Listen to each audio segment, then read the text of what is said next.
Imagine this. You wake before dawn, heart pounding as if it remembers a nightmare you've yet to recall. The world outside your window lies shrouded in fog, the street lamps bleeding halos into the chill air. You press your forehead to the cool glass, and for a moment, you believe you might see your reflection, only to realize it's a fragment, an echo of the person you once thought you were. The edges feel blurred, unfinished, as if someone forgot to complete their own portrait. What if the life you've been meticulously constructing, your daily routines, your curated ambitions, your carefully edited emotions, is not a testament to who you truly are, but rather a buried lie, a masterpiece of... What if the small, burning ember that sparks hope and authenticity in your chest has been smothered by layers of shoulds and musts, until you can no longer hear its faint, defiant whisper? You slide from the window, every movement heavy with an unspoken question. Why have you been complicit in writing off your own inner world? Why have you let the world's expectations carve holes through your spirit,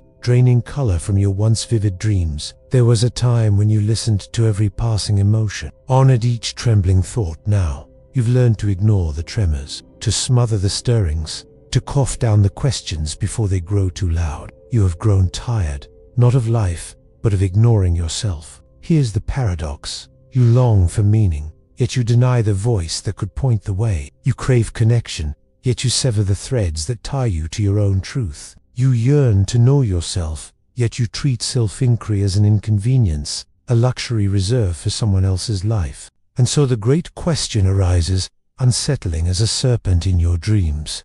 How can you embrace your own existence when you've been diligently erasing its margins? Imagine stepping into a crowded room, every glance grazing you like a surface glance at a painting hung too high to inspect. You wear your mask so seamlessly that even you have forgotten its weight, laughing politely at jokes that never reached your lips, nodding along to conversations that never touched your core. You are both present and absent, a ghost drifting through living bodies. Yet the dull ache beneath your sternum persists, an itch you cannot scratch, a door you cannot open. What does it mean to be fully alive, if you have long since abandoned half of your being? What does it mean to evolve, if you are shackled by your own illusions of who you should be? A tempest brews beneath your calm exterior, yearning to break free. Yet every gust of authenticity is met with an equally fierce gale of resistance from within. You have internalized the judgment of generations. Stay small. Don't ask too many questions. Keep the peace. But peace built on self-erasure is a brittle truce,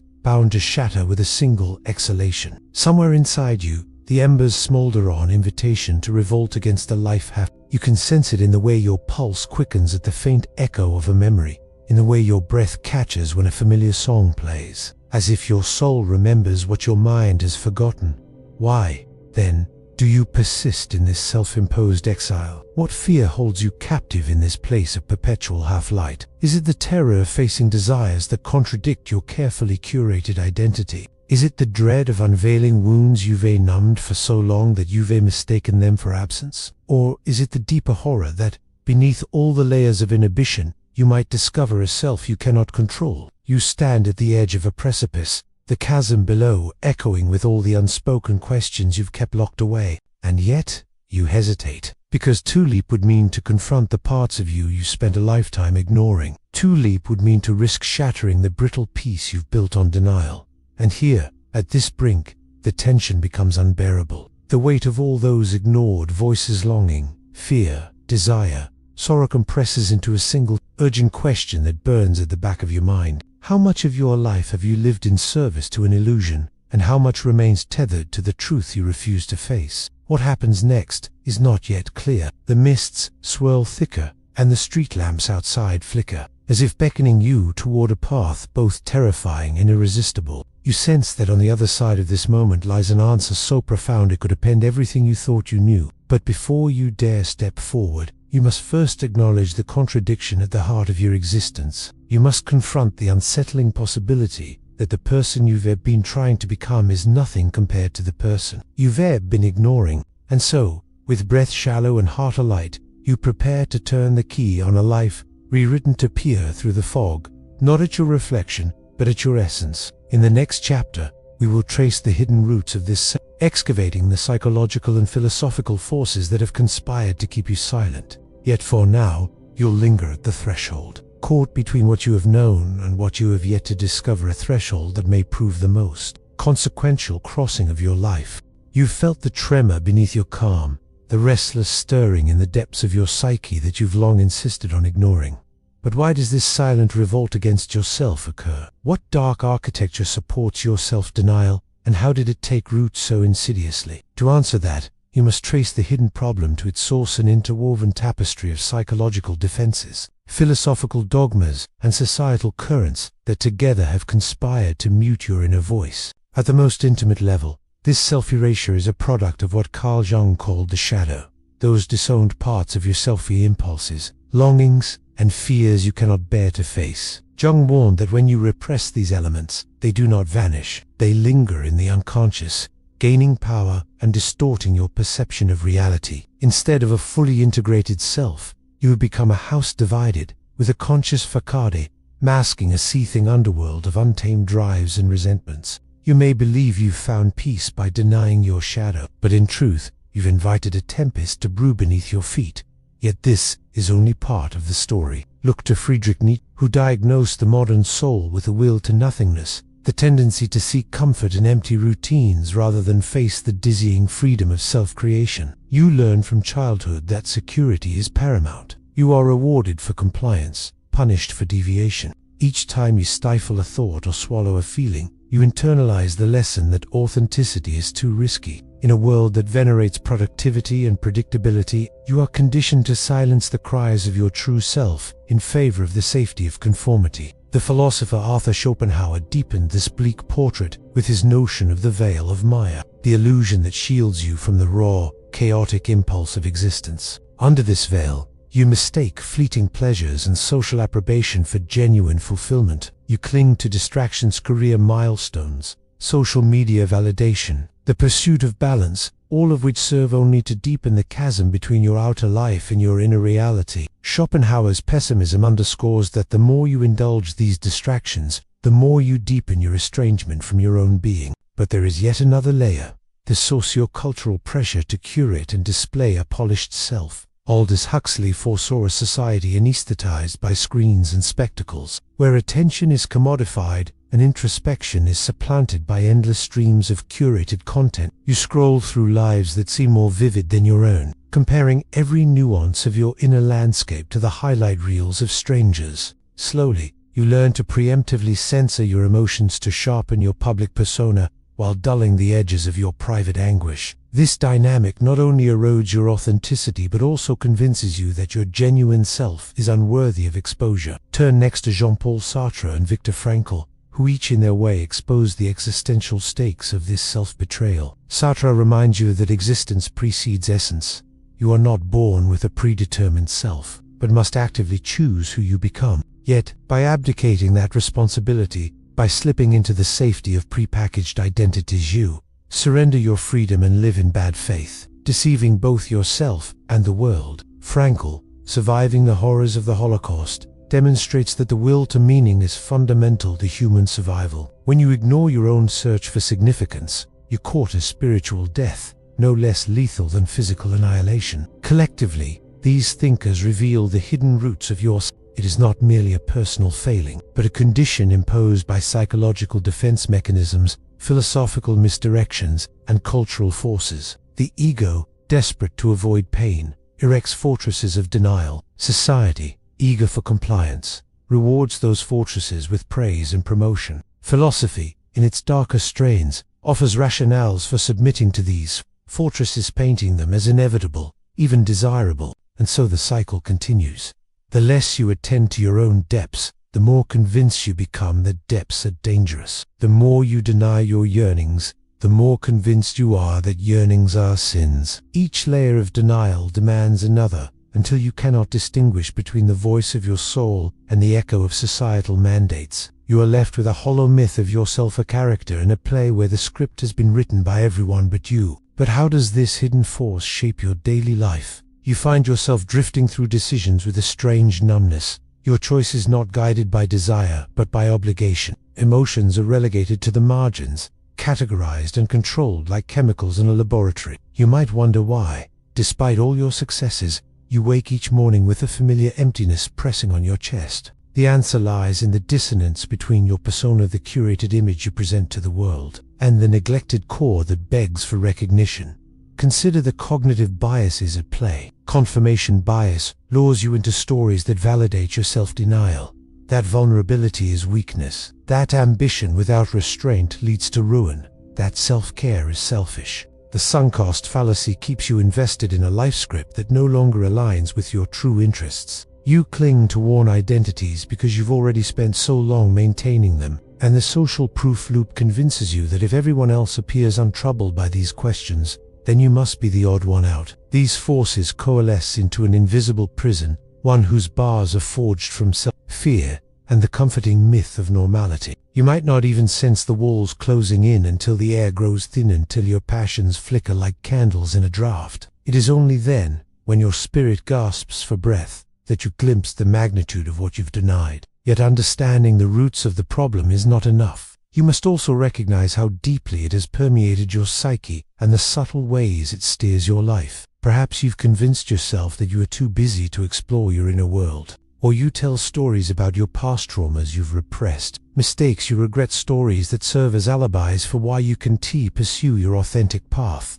All the while, the undercurrents of the shadow grow stronger, fueled by the very energy you think you've saved by repression. It is here, in this liminal zone between recognition and change, that the tension tightens. There is something you must confront, yet you resist the call, because the unknown is far more frightening than the lie you've learned to live. You sense that pulling on the thread of your hidden problem could unravel the tapestry of your entire identity, and you're not sure you're ready to face what lies beneath. Nevertheless, the stirrings of a revolt against self-denial have already begun. You feel them in restless dreams, in the sudden clarity of a stolen moment, in the inexplicable longing that wells up when you least expect it. These signals cannot be silenced forever. They warn of a reckoning to come. In the next section, we will map the unseen consequences of this self-erasure in your relationships, your work, and the very fabric of society, revealing the silent toll it extracts on every aspect of your life.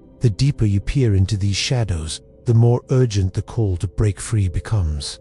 Are you ready to see just how far the roots have spread? You have begun to unearth the tangled roots of yourself. Now, linger in the darkness of its consequences, those subtle, insidious ways. This hidden force warps your experience, distorts your relationships, and shapes the very society you inhabit. For what you ignore in yourself, you unwittingly project onto the world, and the cost of that projection is far greater than you imagine. Imagine this: you sit across from someone you care for, a partner, a friend, a colleague, listening to their confession with an empathetic nod. Yet as they speak, a hollow echo pulses through your chest, a muffled heartbeat severed from genuine feeling. You respond with practiced sympathies, but your words feel foreign, as though borrowed from a script meant for someone else. What you fail to notice is how your own muted longing for authenticity infects the space between you, turning what might have been an exchange of souls into mere transactional noise. Cognitive neuroscience reveals that our brains are wired for resonance. Mirror neurons, firing in tandem,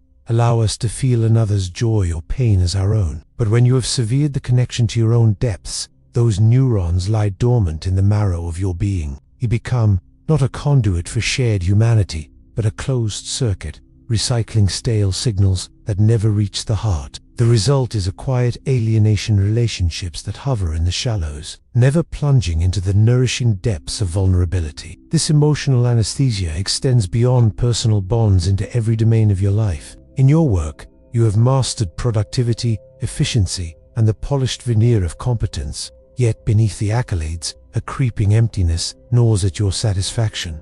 You accomplish, but you do not create. You lead teams, but you do not inspire. Your achievements accumulate like trophies in a glass case, symbols of outward success that cannot fill the cavern inside you. Neurologically, the dopamine hits from each new accomplishment become weaker over time. The reward centers in your brain grow desensitized, demanding ever greater stimuli to elicit the same feigned thrill. So you chase bigger goals, only to find that each summit reveals a higher peak. Each applause echoes into a deeper silence. Consider now the cultural conditioning that undergirds this cycle. We live in an age of hyper-optimization, where algorithms tailor our desires and curate our experiences. Advertisements whisper that fulfillment lies one purchase or one meticulously documented life.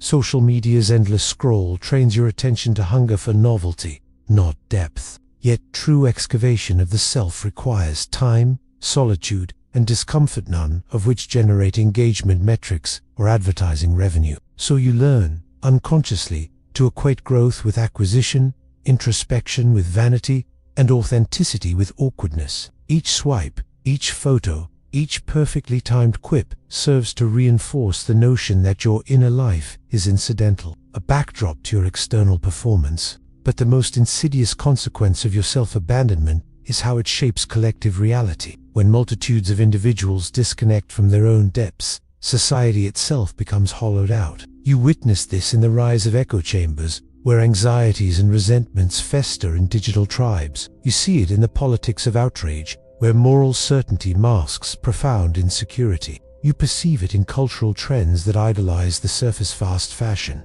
fast news, fast cures, while whatever cannot be commodified is relegated to the trash heap of forgotten youth. All the while, a feedback loop intensifies. The more society prizes distraction over introspection, the more you learn to crave it. You numb your discomfort with entertainment, stimulants, or the next intellectual fad. You convince yourself that your anxieties are external problems, corrupt systems, toxic relationships, cruel bosses, rather than symptoms of your own disconnect. And so the blame shifts outward, leaving you powerless to reckon with the real architect of your unhappiness, the part of you have refused to inhabit.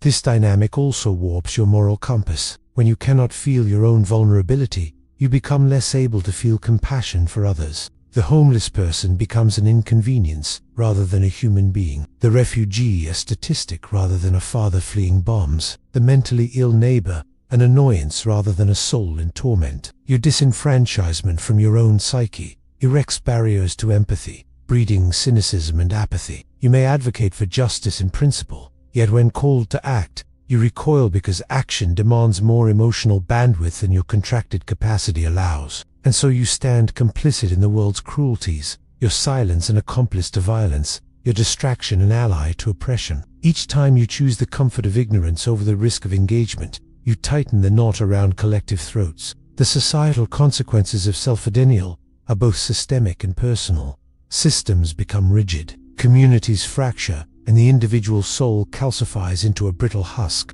But perhaps the most terrifying consequence of all is internal fragmentation. Jung likened this to a psychic hemorrhage when the unacknowledged parts of yourself erupt without warning, overwhelming your defenses. You recognize this phenomenon as sudden panic attacks, crippling depression, or inexplicable anger. You might blame these episodes on stress or chemical imbalances, but they are, at their core, the shadow's rebellion. When repressed material accumulates beyond the ego's capacity, it surges forth like a tidal wave, obliterating the fragile dam of your conscious composure. In those moments, you glimpse the raw power you have denied, and you can feel like falling off a cliff into madness. Every aspect of your interior and exterior life bears the imprint of this neglected realm. Creativity withers, purpose erodes, and at the extreme edge, you may find yourself questioning the value of existence itself. Depression whispers that if you cannot sustain a dialogue with your own soul, then perhaps life is not worth the effort. Anxiety rattles cages of what-ifs. What if I've wasted my only chance at being real? What if the self I've ignored is dead, beyond resurrection? What if in ignoring myself, I have already died? Yet it is precisely in confronting these consequences that the seeds of liberation take hold. Awareness of the unseen trap ignites an urgency that mere intellectual understanding cannot. It is one thing to read about the shadow. It is another to feel its chill in your bones. The moment you name the prison walls around you, you glimpse the gap through which you might escape. Now, pause and listen to the echo of your own pulse. Do you feel it quicken? The tremor of awakening? That tremor is the call to break free from the unseen forces shaping your reality. It is the first flicker of rebellion, a signal that the chasm between your persona and your essence is no longer sustainable. In the next section, we will explore how to fan that flicker into flame. You will discover counterintuitive strategies, mindset shifts, and historical examples of those who tore down the walls of self-denial and reclaimed their inner authority. The rebellion begins now, but first, Let the weight of these consequences settle in your bones, for they are the crucible that forges true transformation. You feel the tremor of awakening pulsing through your veins, an ember pressing against the confines of your rib, demanding oxygen. This is your rebellion mounting, the insistent pulse of the undiscovered self, refusing to be silenced any longer. Yet revolution requires more than passion. It demands strategy, ritual, and a willingness to embrace paradox. Imagine standing at dawn on a windswept moor, the chill biting at your ankles, the horizon split between night and day. Here, between darkness and light, your rebellion begins. You choose to invert the very rules you have lived by. Where once you stifled discomfort, you now cultivate it. Where once you prized efficiency, you now honor slowness. Where once you sought certainty, you now lean into mystery. This radical shift in perspective will feel disorienting. Your mind will scramble to reassert the old guard, but it is precisely this unsettling tension that breaks the chains of. You have spent a lifetime avoiding the tremors of unease,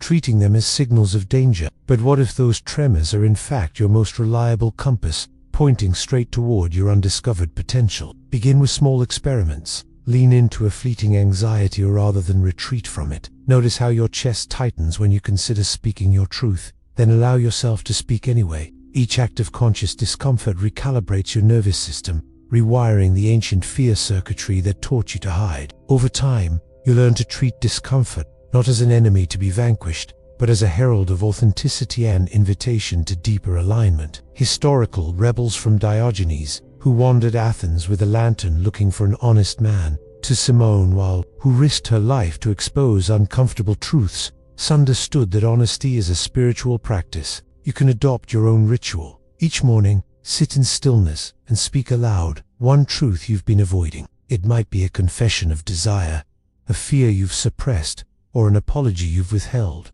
You do not need to share this ritual with anyone. It exists to train you to unchain your voice from the shackles of self-censorship. With each admission, the internal walls between your public mask and private yearnings weaken. Consider the iconoclasts who reshaped their worlds.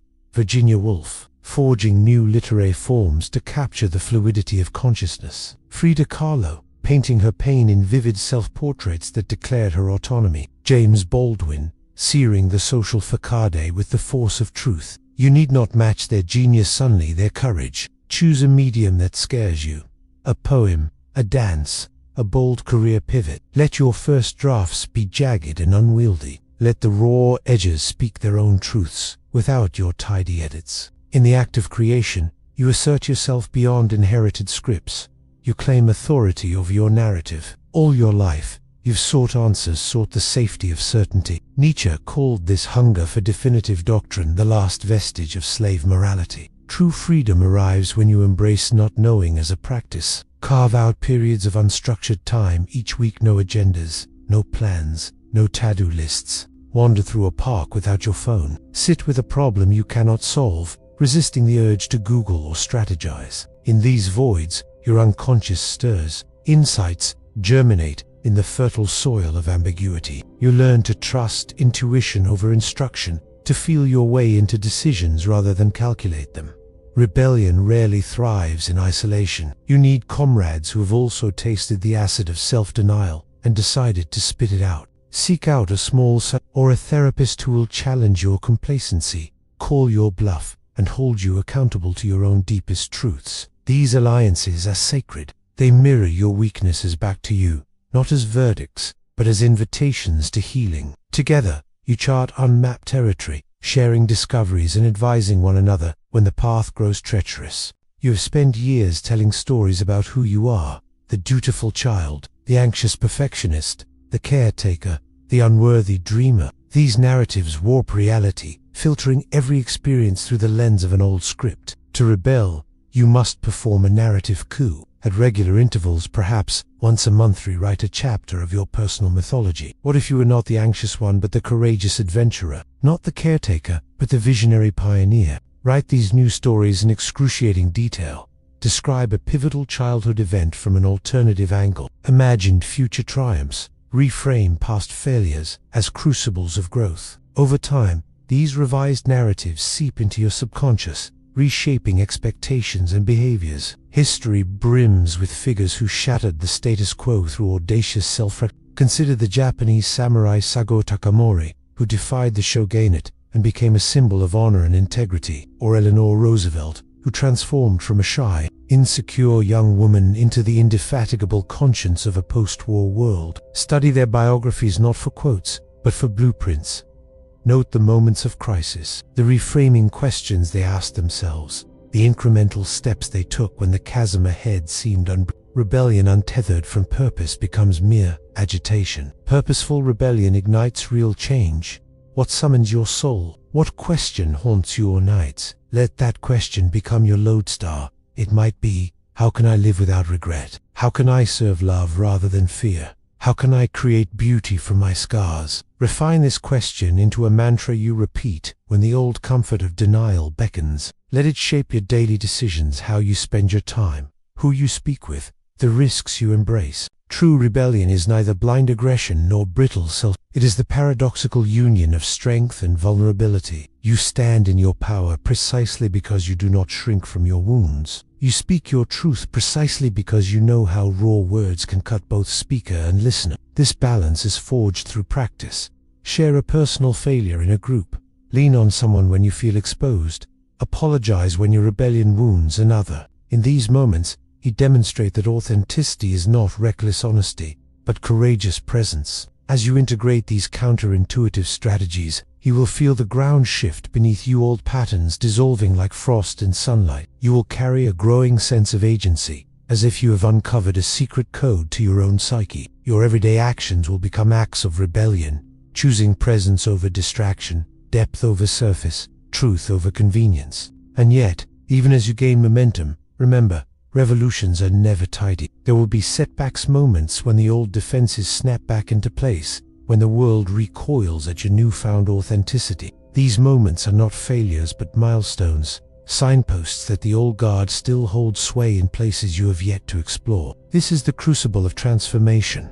The very heat of resistance tempers your resolve. You will learn to welcome friction as fuel, to see each obstacle as an opportunity to deepen your practice. Now, with this arsenal of radical shifts, you stand poised at the eve of your own renaissance. The rebellion is underway, but it leads to something more profound than victory over the ego. It leads to communion with your essence. In the final section, we will unveil the ultimate truth that awaits on the other side of this revolt.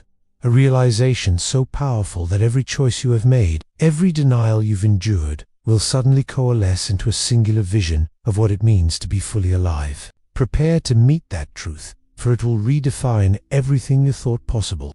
You stand at the threshold of revelation, the air around you crackling with possibility. Every choice you have made, every denial you have endured, now converges into a singular moment of clarity. It begins as a whisper, a subtle shift in perception so delicate you almost doubt it is real. The recognition that everything you ever thought about yourself, every label you've worn, every role you've played was but a provisional story. Beneath the shifting cast of characters lies your unnameable essence, the source of every desire, every fear, every spark of creativity. This essence is not an achievement to be earned or a destination to be reached. It is the ground of being itself, the unconditioned I am that has persisted through every mask and every illusion. You feel this truth as a warmth in your chest, as though the ember you thought extinguished has flared into flame. It does not demand that you become someone new. It invites you to remember who you have always been. You realize that authenticity is not a goal but a living process, an ever-unfolding dance between what is and what could be. In this revelation, you sense that all the paradoxes you've grappled with, strength and vulnerability, action and surrender, joy and sorrow, are not contradictions, but intimate partners in a cosmic choreography. To embrace one is to honor the other. To know joy is to taste sorrow. To taste sorrow is to deepen joy. In this moment, you perceive time not as a linear journey, but as a vast, non-linear tapestry. Past, present, and future merge into an eternal now, where the wounds you thought were scars are in fact doorways to compassion. You understand that every pain you carried, every regret you nursed, was a teacher guiding you back to this primal.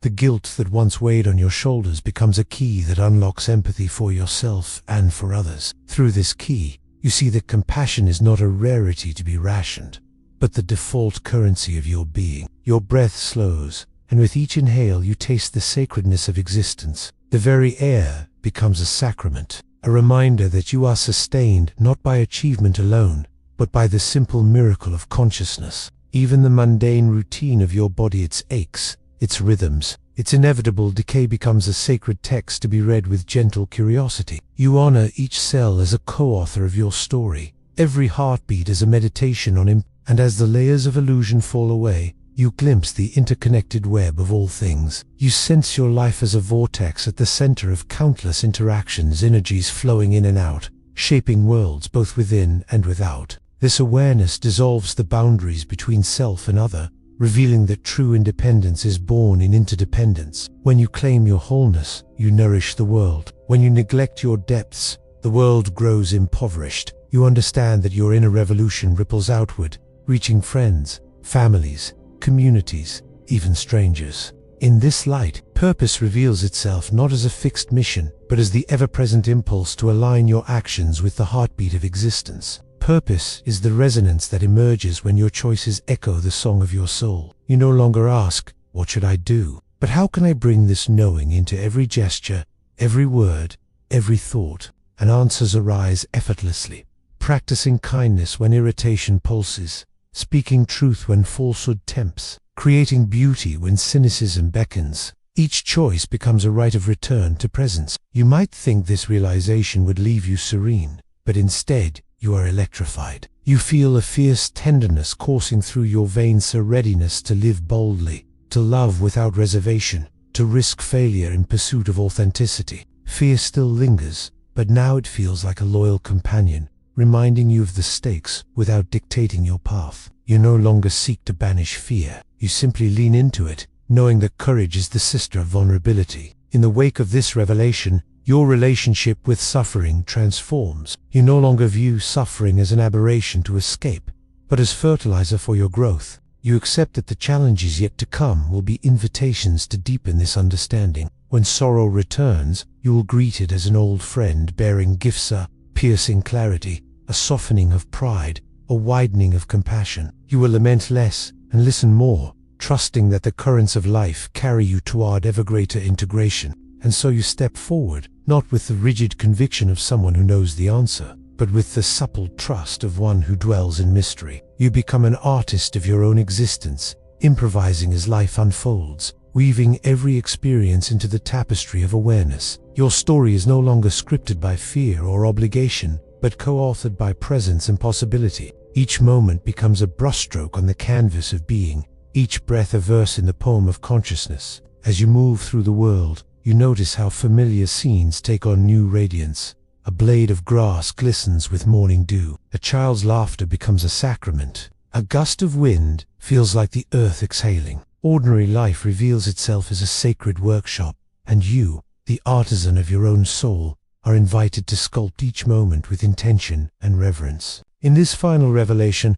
you recognize that the greatest secret of all is that there is no secret. The truth you have sought outside yourself, in gurus or doctrines, in rituals or achievements, has always been intimate, immediate, and accessible. It was woven into the fabric of your being from the beginning. All the questions you asked, all the fears you faced, all the rebellions you staged there were navigational stars guiding you home. Now, as the mists part and the dawn of your true self rises, you find yourself both awed and humbled. The weight of denial lifts, revealing the spaciousness in which genuine creativity and compassion can flourish. No longer a fragmented being stranded in half-light, you inhabit your wholeness with awe, gratitude, and fierce responsibility. This is the ultimate truth, that life is not a problem to be solved, but a mystery to be lived. And living the mystery requires nothing more than the courage to be fully present to what is fear, joy, doubt, elation, sorrow,